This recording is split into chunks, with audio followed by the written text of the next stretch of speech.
Here's a few things to remember if you're coming to the Philippines. I've talked to some expats that are not happy living here, and to me, the things that they complain about are just kind of small, really, compared to the big picture. I mean, I cannot live in the United States on my Social Security. It's just you just can't. 1,200, excuse me, $1,200 a month is just not going to cut it in the U.S. After 4 years of Biden, forget it. You just that's just barely your rent, in most places. So the Philippines is my kind of place. Now, yeah, you might go to a store and you're looking for mustard and they have 8 different kinds of ketchup, but they don't have mustard. Well, Filipinos they don't do mustard. They'll have mango flavored ketchup, but they're not mustard people. And you might have a list of stuff that you want, and especially if it's Western type stuff. You might have to go to 4 or 5 different stores to get what you want. Now, if you drive, then, you're always going to be looking for a parking space, and then they don't have what you want, and then you have to drive around through traffic and find another shop and find another parking space. And yeah, that can be a real hassle, which is one reason why I don't drive. The other reason is because the traffic laws in the Philippines are insane. They just are. It has nothing to do with common sense or what's right and what's wrong. I mean, you may have seen some of my other videos. I had an accident. I was just going through an intersection, and I get broadsided by a tricycle, a 3-wheeled bicycle. And if he would have gotten hurt, I would have had to pay his hospital bill. He ran a stop sign. The cop saw him run a stop sign. It's still my fault because I got a bigger vehicle. Yeah, that's the Philippines. But anyway, another complaint is that it's always noisy. Well, yeah, I mean, but before you rent someplace, you better look around and go there several times at different times of the day. And I would recommend going there at midnight and just sit in your car or whatever and listen. If you're hearing karaoke and dogs and you're a person who likes to sleep at night, that's going to be a problem for you. Now, personally, I sleep with the TV on, so it doesn't make any difference to me. But, I mean, the neighbors can be noisy. It's not going to matter. That does to some people. It just not to me. And it really doesn't matter where you go, unless you go someplace that's really remote. You're going to have that problem, especially if you have an apartment or a condo. And calling the cops is a waste of time if it's a noise thing. If you're out in the village somewhere, what we call a barangay, your neighbors, maybe they have fighting chickens, and so they have 10 chickens to lay eggs, and they have 3 fighting roosters. And they're crowing all the time, and just how it is. So, I mean, if you can't get used to them things, don't come. That's all. Then, another thing, cost of living is extremely low here. I pay $300 a month for an Airbnb. I got it long term. And, it's a nice place, as you can see. It includes all my utilities, and I pay $300 a month, and I'm on the beach. And it includes internet too. I don't see where the hard part is. You know what I'm saying? For me, it's a given. A no-brainer.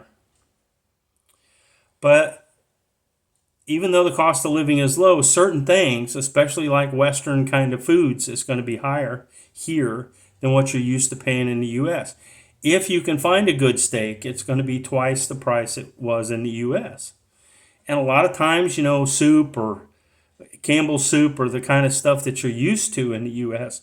If you find it here and you like chicken noodle soup by Campbell's and they got 10 cans, you better buy them all, because next time you come back, they're probably not going to have it. And they may not have it again for 6 months. So, yeah, you better think about those things. Electronics, like if you got somebody back home that can send you a laptop if you need it, or a cell phone if you need it, something like that, something like high-end earbuds, they're going to cost you twice. I don't know why. I really don't. Because Japan is close to here and China is close to here. So I really don't know why they're so expensive here. But the fact of the matter is they are. I went on Walmart's website, and the same laptop that they've got for $300 is $475 here, right here in Cebu. So, I mean, it's just part of the deal. But then again, my phone and my laptop are really the only electronics I have. I don't use earbuds. I don't use any of that other stuff. So, and I don't use a camera. I just use my phone. And, when you compare that with what I would spend in the U.S. just for living, just for getting by, man, you can't beat it. And I can buy rice for 25 or 30 cents a pound here. And I can get potatoes for about the same price. So that's half of my meal, half of my diet. I can get raw vegetables like, tomatoes and carrots and stuff out here where I'm at, which is far from the city. I can get that stuff for almost nothing, man. I can get mangoes for 10 or 15 cents. I can get a head of lettuce for 20 cents. I can get papayas for 25 cents. So I can get a pineapple for 25 cents. So, when you level everything out, when you average everything out, it's just way cheaper here. And, Filipinos, another thing, Filipinos are just not quiet people. They tend to communicate, when they're across the yard, across the fence from each other. If you're in a hotel, the staff might be, the maid might be 5 rooms down talking to the maid up here on the other side of your room at 3 o'clock in the morning. And, they're yelling because they're 5 rooms apart. And it's just part of the deal. So that's why most people, including me, recommend that you come here and stay for a couple months and check things out. And that's why I always recommend Airbnb, always. Because with Airbnb, you know what you're getting. What the ad says is what they're going to have. If you get something off of Facebook, you can lie in the Philippines and nobody cares. You can say it's a 4-bedroom and it's a 2-bedroom. You can say it's $200 a month and it's $400 a month. You can say everything's brand new and everything works and half the toilets and sinks don't work. You can do that here.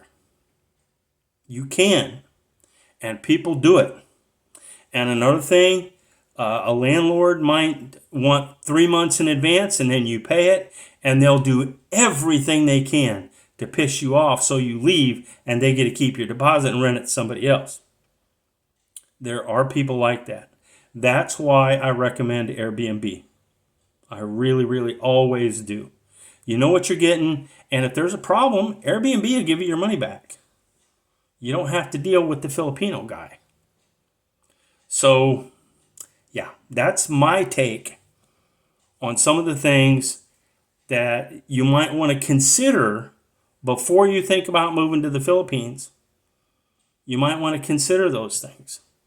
Because if after you're here for 3 or 4 months, it's going to wear on you. It's going to start bothering you. So, like when I go to the store, I don't drive, so I don't have to worry about stressing about the parking spot. I don't worry about it. And, if I'm on a motorbike, then it's a lot easier to park. But if it's a car, it's a nightmare to park. So I don't drive at all. Not no more. Not after that incident that I had where I had to pay for the damage to that guy's bicycle. And they said it was my fault just because I got a bigger vehicle. That's how they do things. So I don't drive and I don't have to worry about stressing about it. And as far as that goes, I have a maid one day a week. I can just send her. I can say, go get me, Campbell's soup and mustard or whatever it is that I want. So I can't find macaroni and cheese or Kraft macaroni and cheese. Can't find it anywhere. But it's not that big a deal. Anyway, that's why I send her. She can go do all that. She can worry about the stress. And, it only costs me $10-15 for the whole day. So I'm good. Anyway, thank you for listening to my video. And I'd appreciate it if you'd like and subscribe. And I have hundreds of other videos with a lot more information that if you're planning on moving here, you are going to need. Thank you.